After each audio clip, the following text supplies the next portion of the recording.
Welcome to Guide Guru. We hope this video helps. You start by verifying why Discord flagged a new location. First, check your public IP. This is what Discord sees. If you use a VPN or proxy, turn it off. Once disabled, Discord should see your normal IP.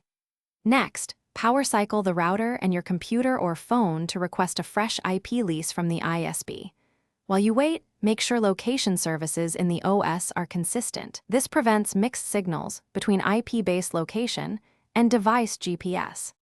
Now, focus on Discord-specific steps so you fix the detection and secure your account. In user settings, check active sessions and remove any unfamiliar devices. You should sign out everywhere except the device you trust. Enable two-factor authentication for added protection, because authentication ties access to you even if IP changes. Then, update the app and clear its cache or reinstall. A fresh app avoids stale session data that might trigger false location warnings. Finish by validating the fix and handling remaining issues. Log into Discord on your trusted device and check for login emails or notifications. These confirm the change.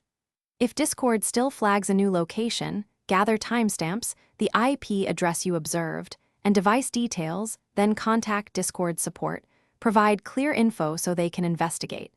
If you suspect compromise, change your password immediately and re-enable two-factor authentication before logging back in. This resets credentials and prevents further unauthorized access. Thanks for watching. Consider subscribing if we helped you today.